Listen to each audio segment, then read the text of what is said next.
Olá, chegamos à aula 9. Você chegou até aqui, você já sabe tudo sobre a reforma tributária, mas eu vou trazer aqui para vocês mais alguns pontos bem relevantes de entendimento sobre a reforma, tá? E alguns fatores aqui que a gente precisa prestar atenção, tá? Então são alguns pontos ali bem relevantes mesmo sobre a reforma, tá? Vamos lá? Primeiro ponto relevante e para deixar bem claro aqui para todo mundo, tá? Existe a possibilidade de existir mais de 5.000 alíquotas diferentes de IBS. Por quê? Porque a Constituição ela permite que os estados e municípios tenham as suas alíquotas. Vai existir a alíquota referencial, que é o teto, daqui não pode passar. Mas existe a possibilidade de a gente ter uma diferenciação de alíquota aí, porque a gente tem mais de 5.000 municípios. Então a gente pode ter lá 5.570 alíquotas diferentes de IBS, ou seja, 5.570 alíquotas diferentes de IVA. Na prática, muito difícil que isso vá acontecer, tá, gente? Mas principalmente as prefeituras menores vão adotar aquilo que vai ser praticado pelo Senado, inclusive porque vai aumentar a arrecadação, tá? Então a gente pode ter ali uma prefeitura ou outra, um estado ou outro que diminua um pouco o percentual aí do IVA, mas acho que nada que tenha muito impacto também, tá? Mas existe a possibilidade, é bom a gente deixar isso bem claro, tá? Segundo ponto, lembra da dita cuja da frase lá que o nosso país, nosso sistema tributário do nosso país, ele é um regime de exceção, não um conjunto de regra? Pois é, ainda existirão exceções, né? O Adão trouxe para nós ali os regimes específicos, alguns setores com benefícios, né? A gente tem imposto seletivo ali que vai ser monofásico, a gente tem outros produtos que também vão ter o IVA monofásico e tal, então ainda existirão exceções. Poucas, né? Esperamos que a lei complementar ele não traga nada de absurdo, mas a gente ainda vai ter algumas exceções, certo? Legal! Agora um ponto bem importante, né? O crédito do IVA ele não se aplica a uso e consumo, tá? Então a empresa ela vai poder adotar o crédito do IVA se, né, ela destinar aquele serviço adquirido ou aquele produto adquirido para a operação, tá? Então a gente continua tendo esse conceito aí de uso e consumo na operação das empresas, né? Então se eu estou consumindo, se eu sou o consumidor final daquele produto, daquele serviço, eu não tenho ali especificamente crédito do IVA, tá? Vamos imaginar que isso não vire um bicho de 7 cabeças, tá, gente? Quarto ponto, tá? Simples Nacional. Tá? Aí eu trouxe aqui, né, dentro do Simples ou fora e apropriar o crédito. Por quê? As empresas do Simples Nacional elas vão ter a opção, né, de recolher o IVA por fora, né? Não deixar dentro ali da guia ali do DAS do Simples Nacional, né?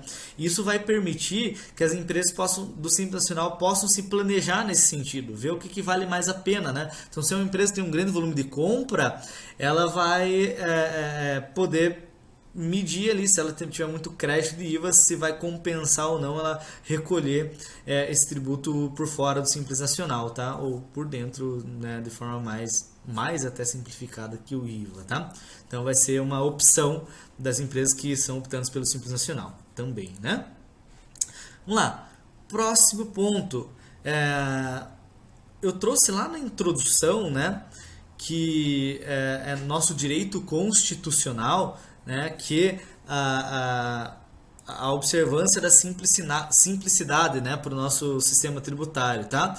E virou direito constitucional também que as obrigações acessórias elas sejam de forma simples para o contribuinte, tá? Em dado momento, até o texto da reforma falava sobre uma obrigação acessória auto-preenchida, né?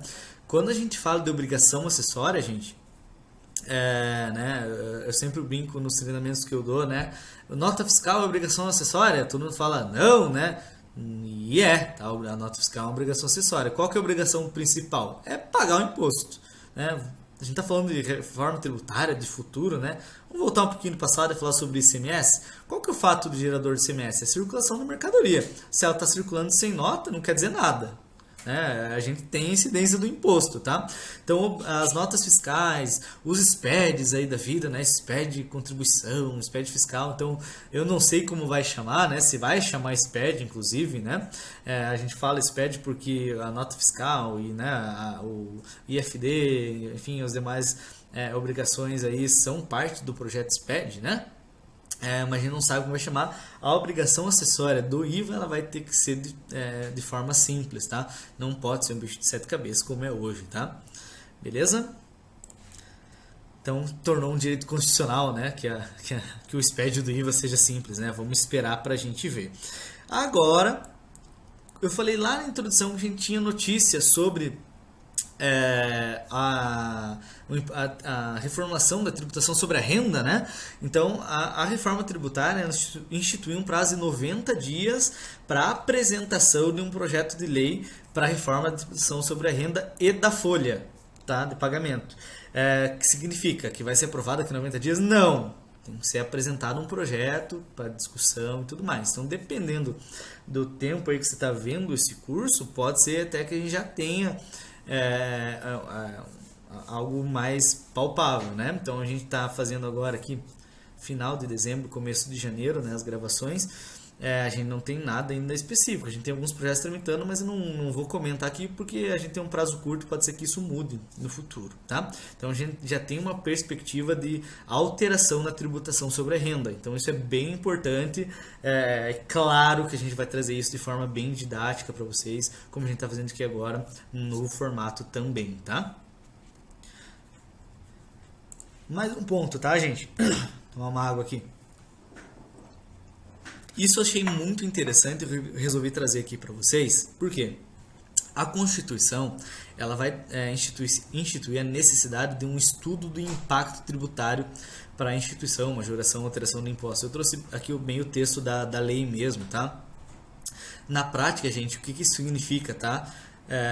O texto não traz especificamente para o IBS ou para o CBS e tudo mais. Então, na prática, o que é isso daí? O governo vai ter que trazer para a gente de uma forma bem clara e objetiva qual que vai ser o impacto disso para a economia, ou seja, tá, economicamente falando, o que vai impactar, quais setores vão ser impactados, né?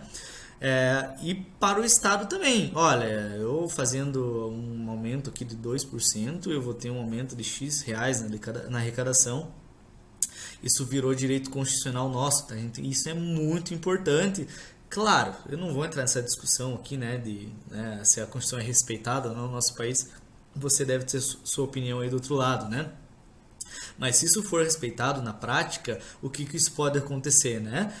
Qualquer um de nós pode contestar um estudo tributário que o governo publique, né? Ou uma FGV da vida, ou até mesmo nós aqui podemos contestar esse estudo e dizer, opa, peraí, na prática não é isso não, né? Ou concordar, dizer, opa, realmente, né, a instituição desse imposto vai ser benéfico para eles ou não, vai ser benéfico para determinado setor da economia ou não, tá? Isso tudo vale muito para nós, porque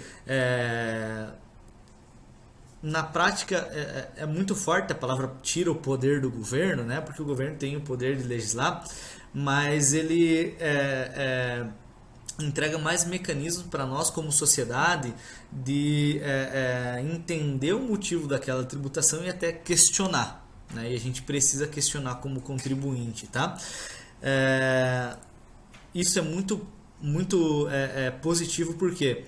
Porque a gente pode entender o impacto e até se antecipar estrategicamente em qualquer alteração do governo, e isso já vale para a próxima tributação, para a tributação da renda. Então o governo já vai ter que publicar um impacto tributário dizendo o que vai mudar, tanto para ele quanto para nós como contribuintes, né? Isso foi, para quem acompanhou todo esse processo como nós, né?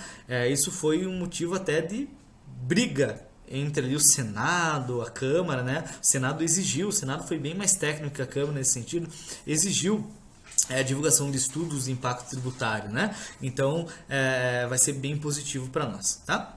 Legal? A gente encerra essa aula por aqui. Fique com a gente que tem mais conteúdo.